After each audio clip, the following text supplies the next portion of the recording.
Hello and welcome to CDA Live. I'm here today to talk about climate change. My name's Daryl Jackson and I'll be talking to lots of different guests who are all experts throughout the series. They're experts on a variety of different topics about climate change because at the moment there's a global climate crisis going on. So we want to make sure we're passing on the information in BSL and thinking about how we can prevent this from becoming worse. So each week we will focus on a different topic and we'll talk about how we can improve the situation and hopefully delay it altogether. We would also love to give you the chance to ask any questions you have at the end of each session. You can join us on Zoom to ask the interviewee any questions to help make sure that everything's understood. So now I'd like to introduce Ben James. He's from Cambridgeshire University and he's an active promoter of climate change and trying to raise awareness about how we can better understand it. So welcome, Ben. How are you? I'm really good, thanks, Daryl. It's a pleasure to be here. Oh, fantastic. So thank you so much for coming. So I'd like to ask the first question, if I can. When we're talking about climate change, what is it? Could you help me with a definition about how to explain it? Sure. So climate change is changing weather patterns and rising temperatures that affect the whole world, that are caused by human activity and the things that we do as a human species.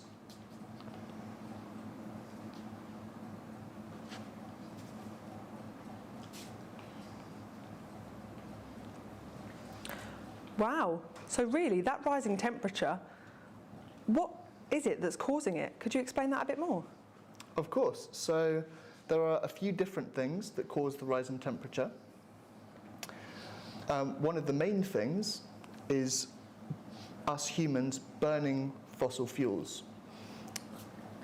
Now, a fossil fuel is something that we extract from the ground, so it's things like coal, oil and gas. And when we burn those fossil fuels, they release gases into the atmosphere. One of the main ones is carbon dioxide, or CO2.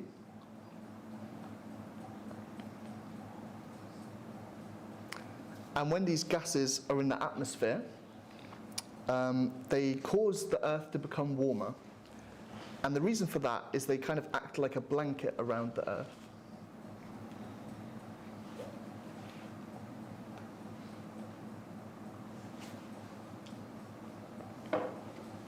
And the blanket around the Earth means that when the sun enters the Earth's atmosphere and tries to exit, it's harder for it to leave, and so the heat is trapped and the Earth becomes warmer. It's a bit like being in bed and adding another blanket on top, and the more layers that you add, the warmer it gets inside, and the hotter you and more uncomfortable you get.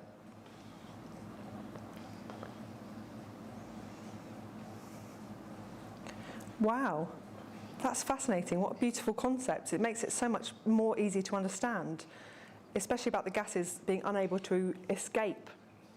It's like trapped, isn't it, under that blanket? So obviously some can get through and it might create a hole in the ozone layer, is that right? That's right. So it's two slightly different issues are the ozone layer and climate change. So the ozone layer and the hole in the ozone layer is a problem because it lets sun into the Earth, which can cause skin cancer and other bad things. But climate change and greenhouse gases, things like CO2, don't let the heat out of the Earth, which warms the whole Earth. Warms the entire Earth.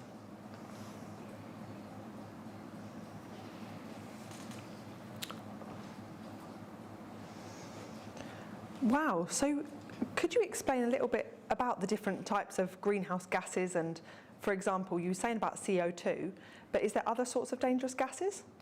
There are lots of different greenhouse gases, and they all have different effects. Some stay in the atmosphere for different lengths of time, and some cause more warming than others. So CO2 is one of the main ones, but there's also methane, which is produced by cows burping, as well as leaks from gas wells and oil and gas drilling.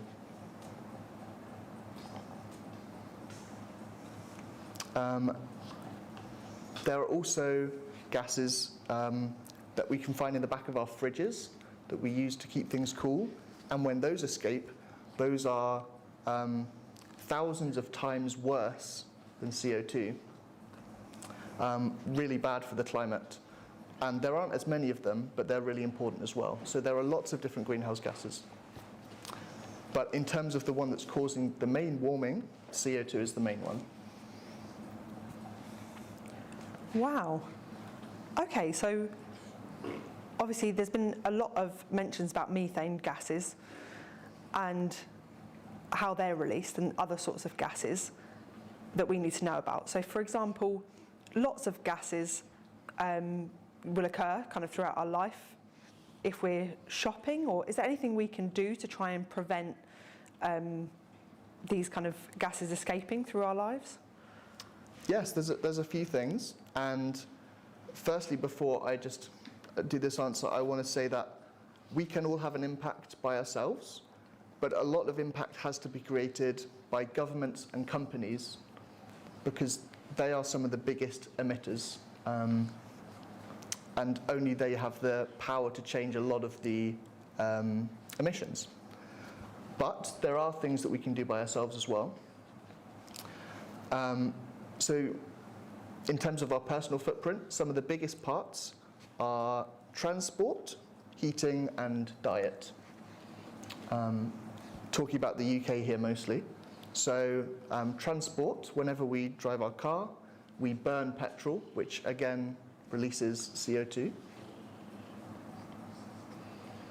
When we take a plane, we also burn fuel in the engine, which again releases lots of gases.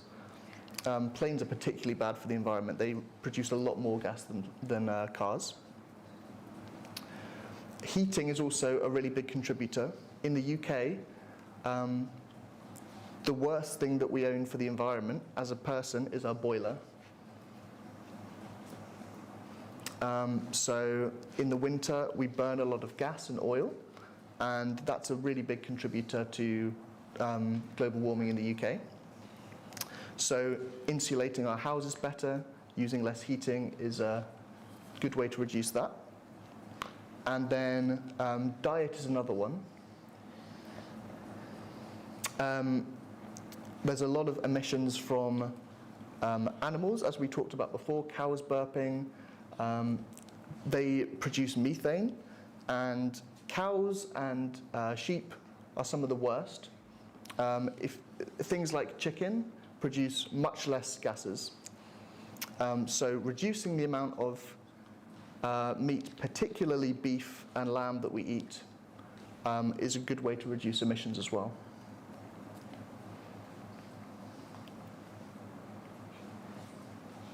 Right, okay. So it's lots of things that we can impact. For example, eating more vegetables and things like that. We can have that impact and spread it more. So there are always different options. So for example, if we stop eating cows, for example, or reduce it, and the farmers have different kind of crop yields, are they likely to kind of focus on other things that will increase the gases? What's your view on? Yeah, it's a good question. So at the moment, lots of our land is used for agriculture and for raising livestock and animals. Actually, 40% of the Earth's land mass is used for livestock raising. So that's North and South America as a proportion of the Earth's land mass. which is just used for livestock, which means both animals and also growing the crops to feed them. So if we stopped, or if we raised less livestock, we could have that space to grow more crops for ourselves, and we also wouldn't have to cut down as many trees, because one of the biggest causes of deforestation and cutting down trees at the moment is making space for livestock. And most of it is just creating spaces to grow cattle and feed cattle to feed our meat demand. And so having to produce less meat would mean we could use that space, we could regrow the trees, and we could also grow different crops for ourselves as well.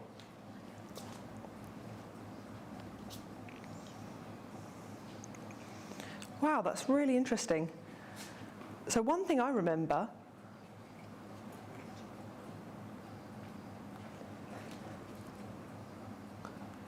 in Cuba, I remember hearing about the sort of crops they grow. And so do you think the kind of effects they grow in each country and the kind of political influences that different countries have to kind of import food, is that also really bad? Because obviously a small political change could affect a lot of these decisions, you know, where things are imported from either New Zealand or Australia. Would that also affect it? Absolutely. Things are produced with varying levels of sustainability. You can produce crops and livestock in different ways and that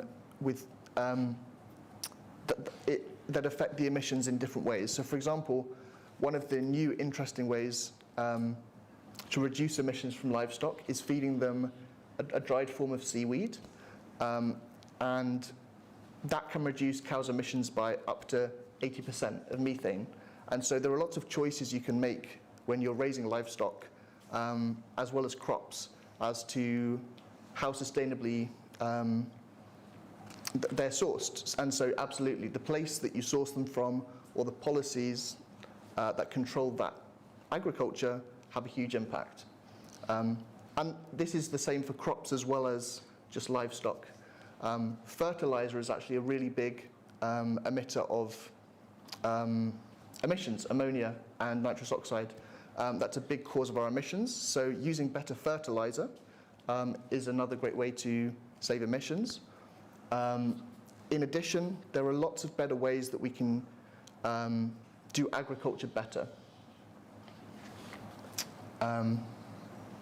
The current way we do agriculture disturbs a lot of the soil, and when we disturb the soil, we release more gases as well. And so if we can farm in ways that are more kind of respectful of nature and disturb the soil less, then that's also great as well. Wow, that's brilliant. Thank you so much for explaining, especially how we're treating the earth, you know, and treating it more healthily. And like you mentioned about fertilizer and the different chemicals, it's interesting to think about different approaches. So again, another question for you. The earth at the moment, you were mentioning about the temperature rising. So what does that mean long term for us? What are the consequences? That's a great question, because often I think people think about rising temperatures and they think, that sounds quite nice, go on holiday more, you know, it's nice when it's warm outside. But actually, it's a lot more than just rising temperatures. Those temperatures cause a lot of different things. So firstly, they can cause droughts, particularly in places in the south of the world, the global south. And because of those droughts, they can cause crop failures. So whole fields of crops, whole areas of crop producing regions will fail, which can be a huge issue for the amount of food that we need to feed ourselves. Also, as it gets warmer around the world, there are more places that mosquitoes can live in, which means there are more diseases around the world. And as a result of these, of it being harder to produce food and hotter to live in some places, lots of people will have to leave their countries, particularly in places like for example, Bangladesh and Africa, lots of places will be so affected by climate change that the people there will be forced to migrate because they can't produce food anymore and it's too hot there. And so climate change will cause millions of people to have to leave their countries as a result of being unable to grow food, and as a result of diseases, and a result of it being tricky to sustain their way of life. Another thing that climate change causes is fires, wildfires. We saw some of these in California, but these will become much more widespread. And in general, it means that all extreme weather events become bigger. So things like typhoons, things like monsoons, places like Mumbai or Shanghai will move into typhoon zones, which they wouldn't have experienced weather before. And the size of these events will become much bigger, so these typhoons will become huger as well. In addition, the rising temperatures will melt some of the ice, which means that sea levels around the world will rise. So if you think of a cup of water with an ice cube in, that's a bad analogy. But you can imagine all of the ice that we have in the world, and as it melts, it creates more water, and all of the water around the world will rise and will push places underwater. So, for example, lots of Bangladesh, as I said before, will come underwater. In addition, places like Miami, New York, they're also in trouble. Anywhere around the world that's close to the sea, or where a small amount of sea level change could affect, will be in trouble from climate change.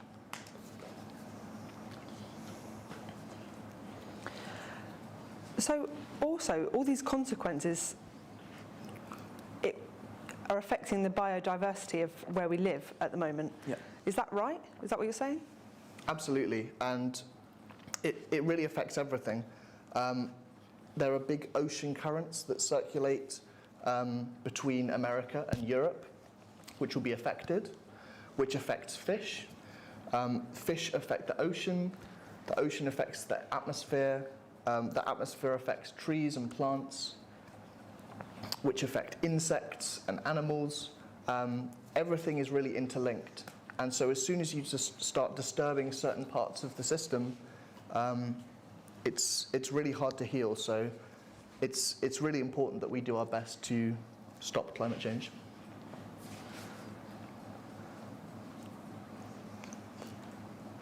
So it's similar, as you were saying about deforestation, that they're clearing lots of areas for agricultural farming. And so obviously having the animals there might kind of reduce the amount of crops because they'll be eating it all, and then deforestation will continue to create more space, and there'll be a lot of interlocking consequences. Is that right? Yes, everything is intertwined, and so you're right. There are lots of ways that it's sort of a feedback loop where things cause each other. So, for example, us chopping down trees leads to more CO2 in the atmosphere because the trees release CO2 when they're chopped down. And as a result of climate change, some of these trees will die off because of rising temperatures, which again releases more CO2, and it goes round and round and round. So there are feedback loops here which are really hard to stop once we've started them. And so that's another important point, is that we don't want to get to the point where climate change keeps pushing itself without us even doing anything. And we don't think we've reached that point yet, but it's really hard to know where it is. So that's why it's so important to stop. Wow. I mean, it's really scary, isn't it? Worrying, thinking about the future if this continues. So obviously we've seen, how far it's already come, and things like the deforestation. And I'm just wondering if in the future, if the attitudes of people don't change, What's your, biggest concern if it carries on the way we are?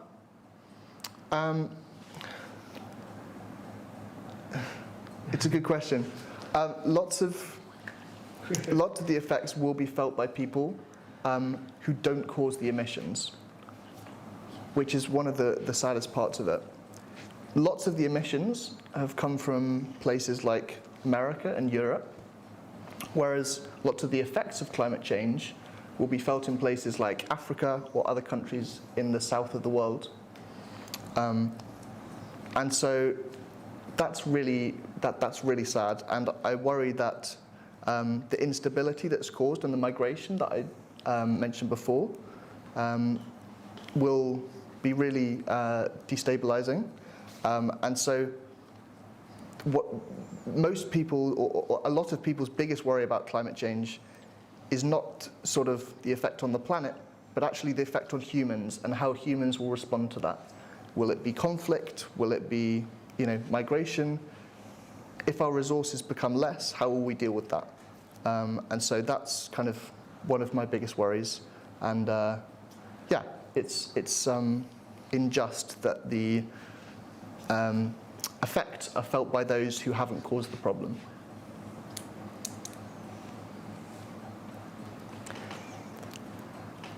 So really, from the way I see it, there's a lot of people working on farms or working in kind of poverty-stricken areas.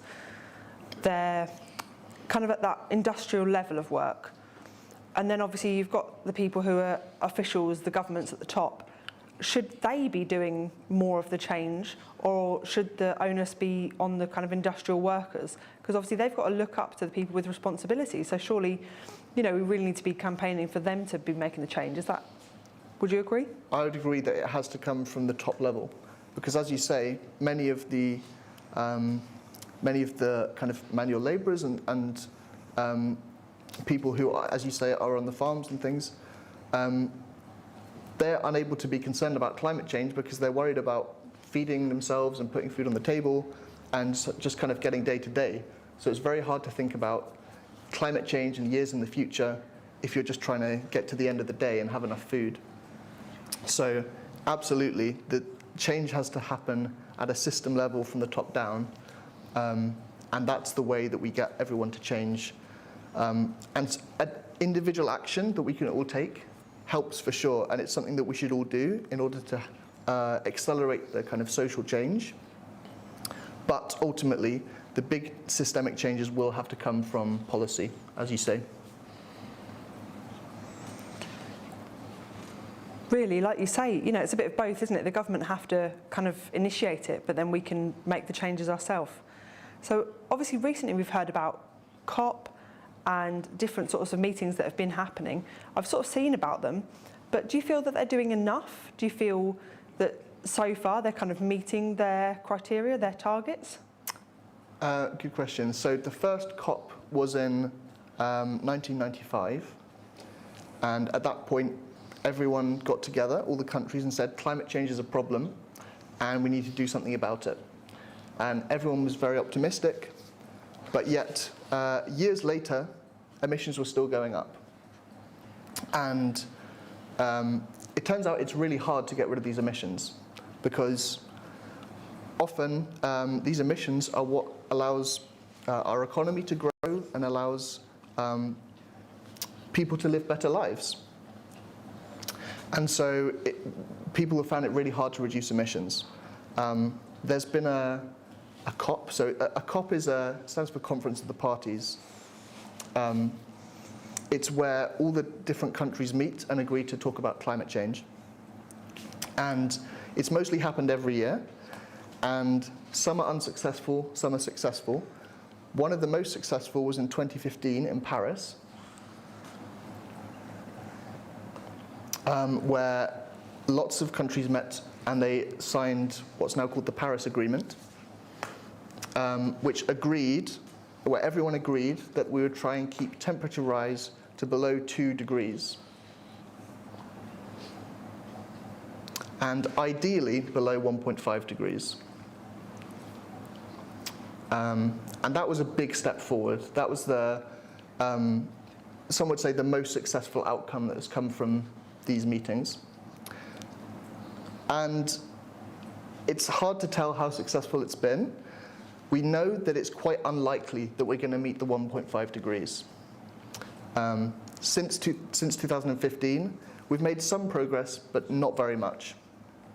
And so it's still uncertain whether we'll meet the 2 degrees limit.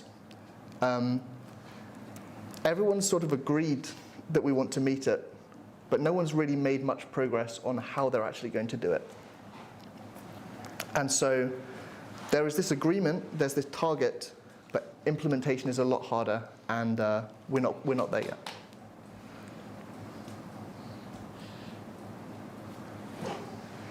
So I know some people have been talking about Trump, for example, in the past, refusing to agree certain targets. And if we think back throughout the world's history, we've had the Ice Age, we've had temperature rises before.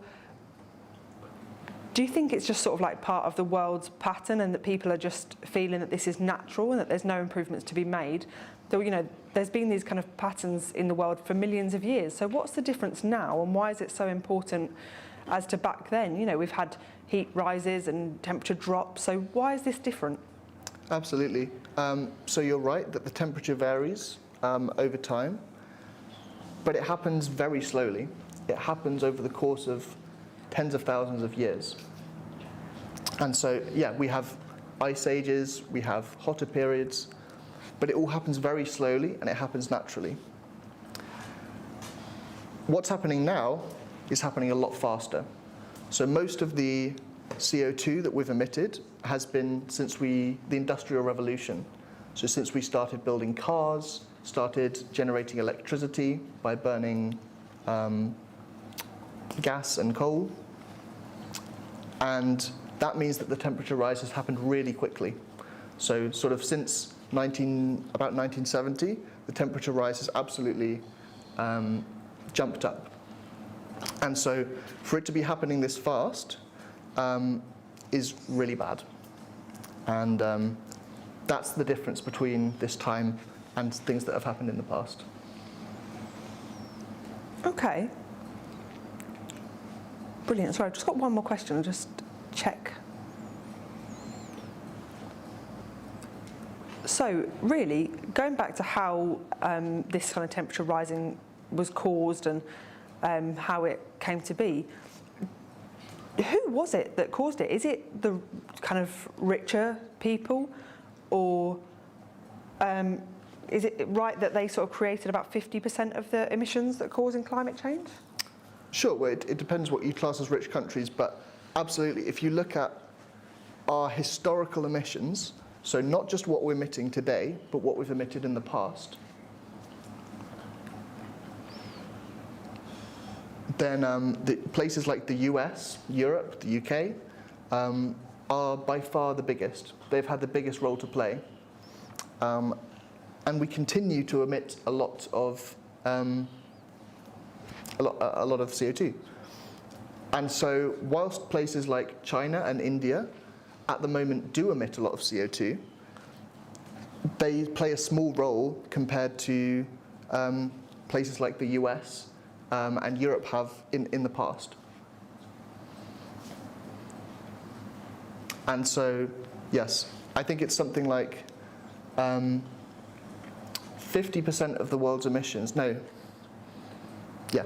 of the world's emissions are caused by the wealthiest 10%, which includes everyone in the UK, people in Europe and the US, because we lead such more extravagant and kind of consumerist lifestyles where we consume lots of things, we use lots of energy, and so we are kind of largely responsible for the crisis, even though we will feel the effects of it the least out of everyone.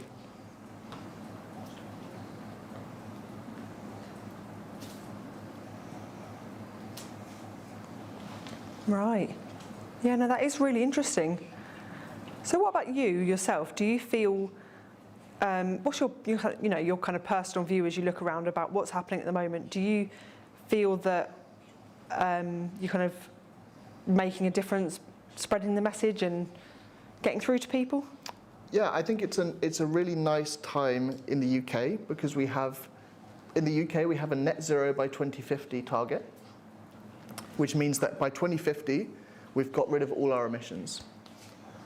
And so for the first time in the UK, it feels like people are a little bit more serious about actually getting to zero. And so the fact that we have this target means that people are really kind of getting down to or reducing emissions, or at least talking about it a lot more, which is really nice. And this is really just in the last year or two that this kind of surge in awareness and interest has happened, which is fantastic. And so it's really nice that now climate change is becoming much more of a big topic of conversation, certainly in the UK, more than it was even 3 or 5 years ago.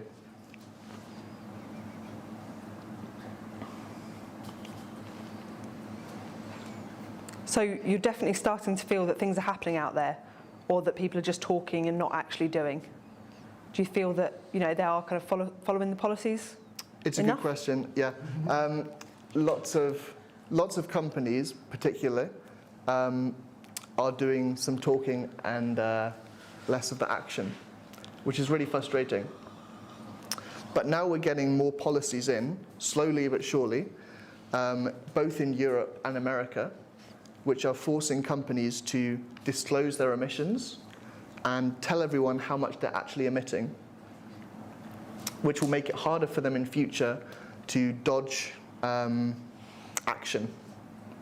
Because in the past, when you haven't had to officially report on your emissions, or can just make it up the way you report it yourself, it's a lot easier to sort of get away without doing anything.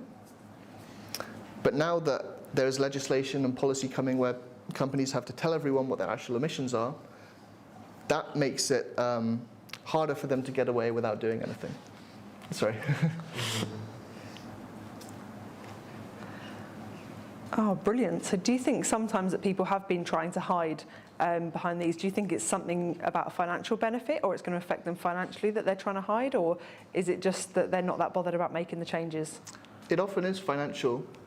Lots of companies, it's simply more expensive for them to do things in a more green way. And in lots of companies that makes sense. Their business wouldn't be viable if they had to do things in a more green way. And that's okay.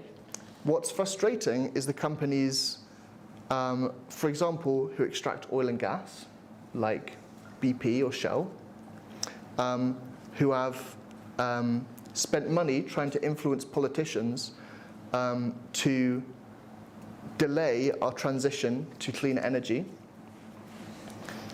and keep their profits up whilst we, at the expense of the world.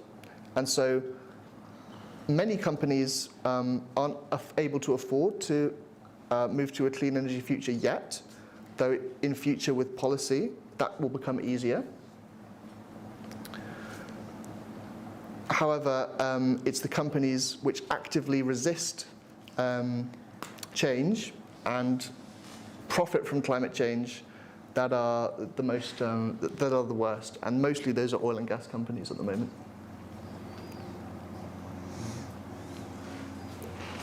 So, do you think, for example, the petrol companies, so the difference between petrol and diesel especially, they were talking about maybe completely eliminating diesel by 2024, is it? Or so, I can't remember when it is, but do you think it will work to completely get rid of those petrol and diesel vehicles? Yeah, so in the UK there's now a ban on the sale of new petrol and diesel cars by 2035, which means that any new car sold after 2035 will have to be free of petrol and diesel, so it will be electric likely.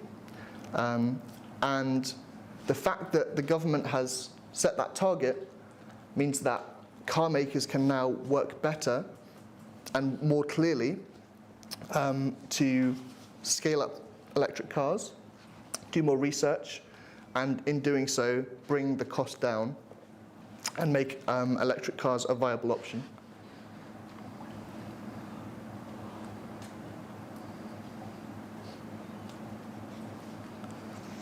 Wow, so at the moment, obviously the current situation with electric cars are really expensive to buy, so maybe that's why people are starting to try and avoid it, but hopefully there'll be slow changes towards that because there'll be more options and people will be able to kind of focus more on actually using that as a possibility, is that right? Absolutely, and the clarity that comes from setting this ban means that people and companies have the confidence to scale up their production.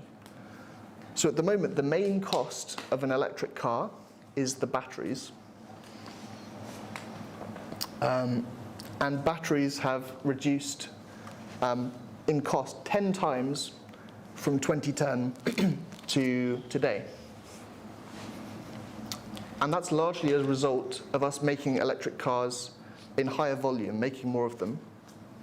And so as we scale up electric cars, they will become cheaper and cheaper. And as you say, they're not there now.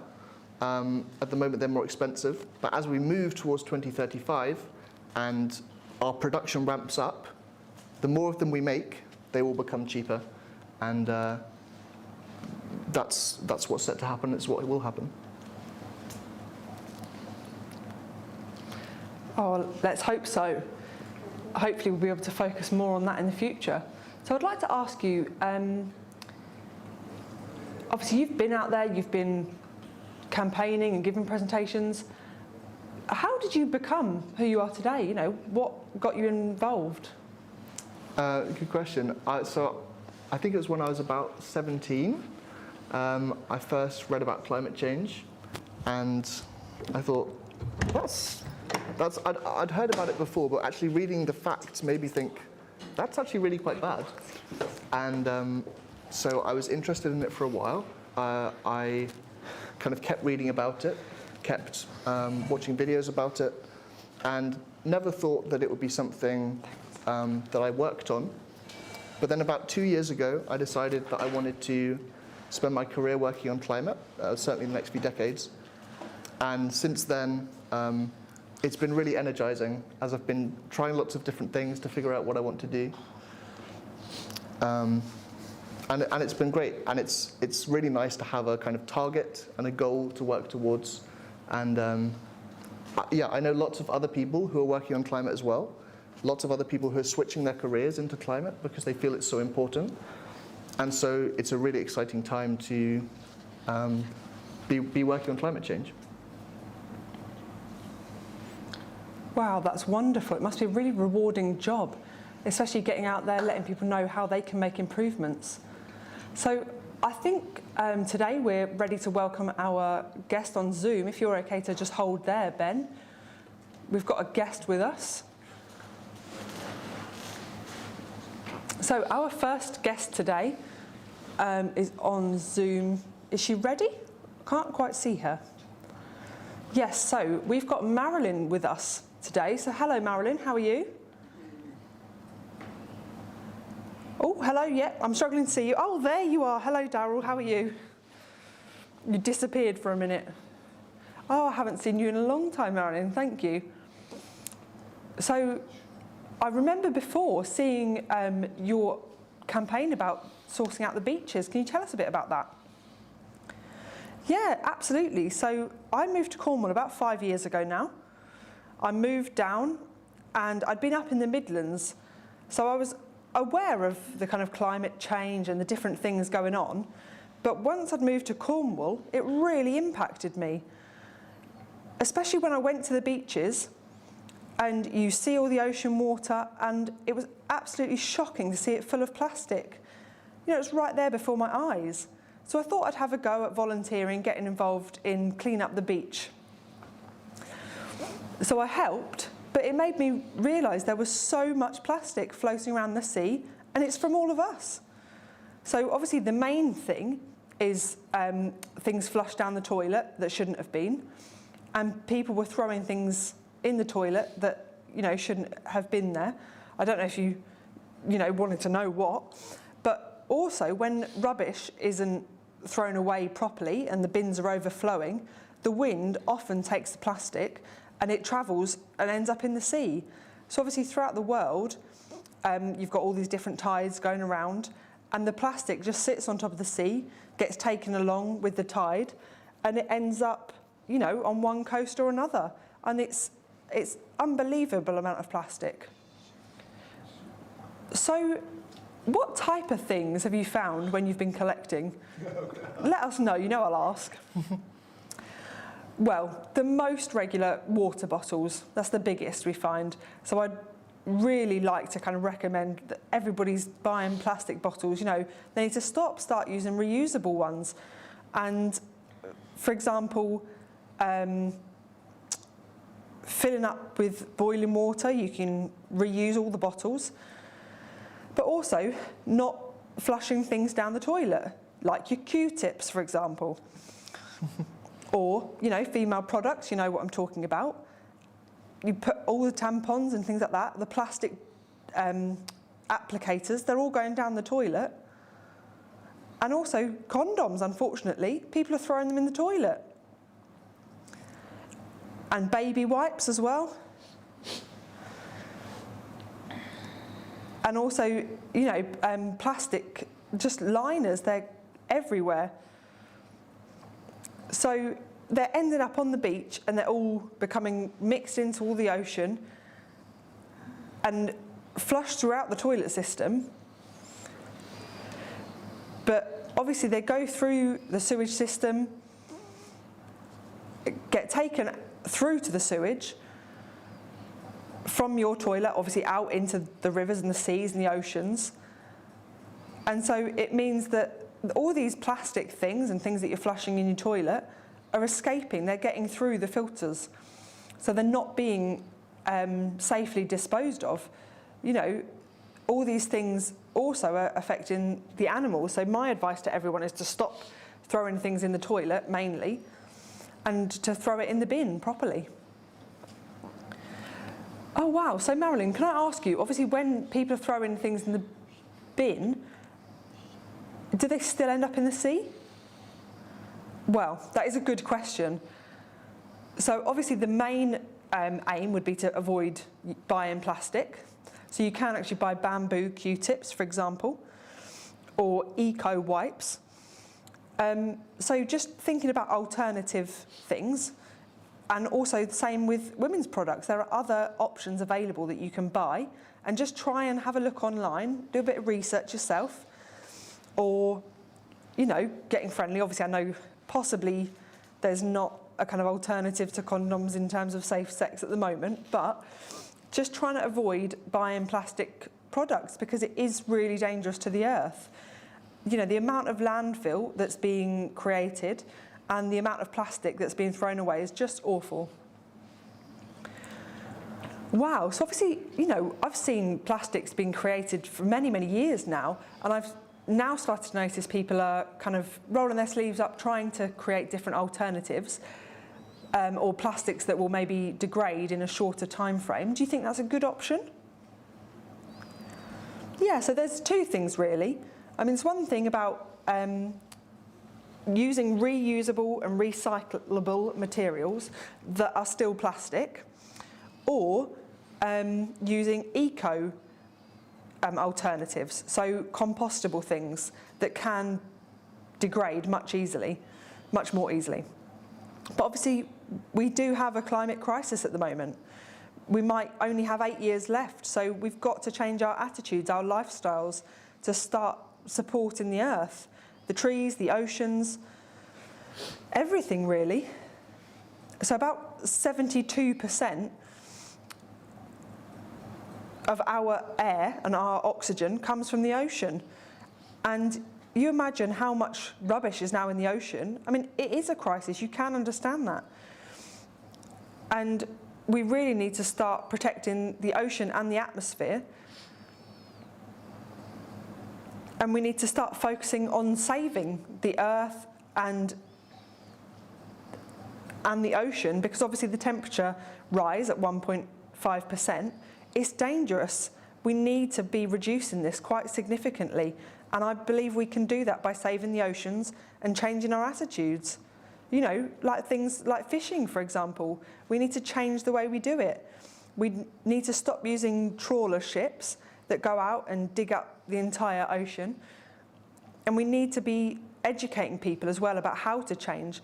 It's not our fault individually. We weren't aware of what we were doing to the earth. But obviously now we have this knowledge. We need to be using it, and we need to be saving the earth, saving the oceans, and avoiding using plastic. I could go on and on. Wow, that's amazing. So you've got so many followers, is that right? So you've set up your page of beach collectors. Is it Save the Earth? Could you tell us about that?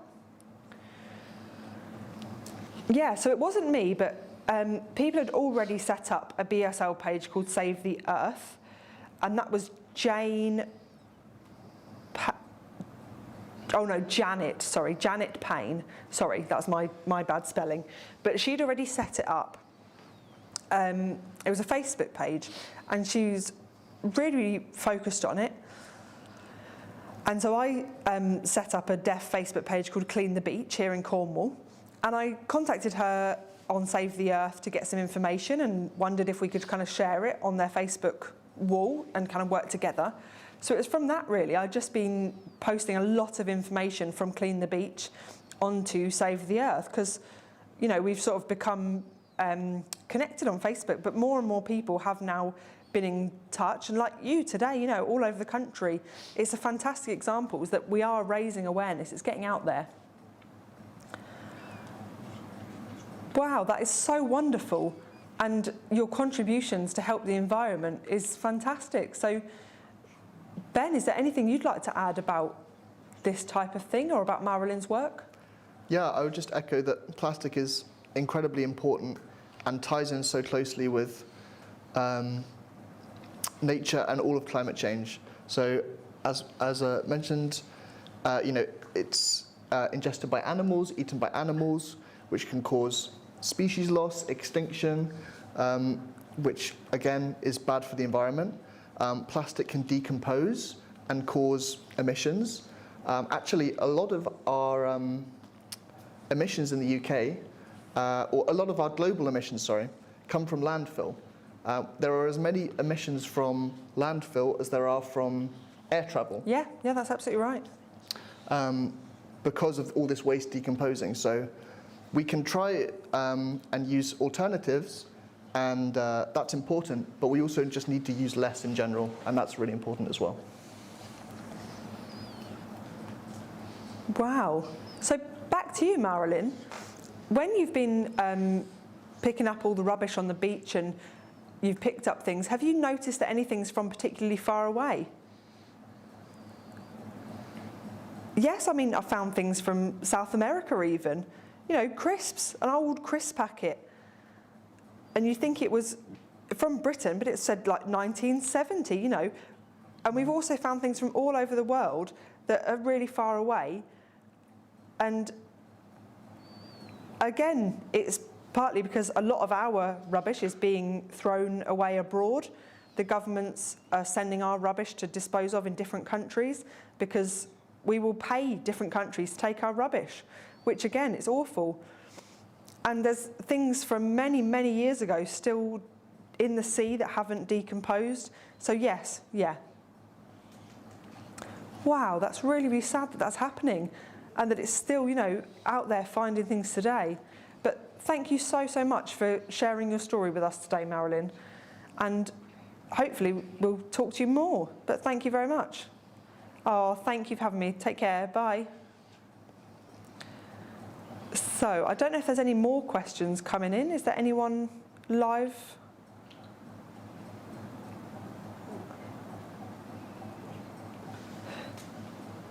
No, I'll pop back to Marilyn quickly. Oh. I can talk more if you want. Oh, sorry, we've lost her.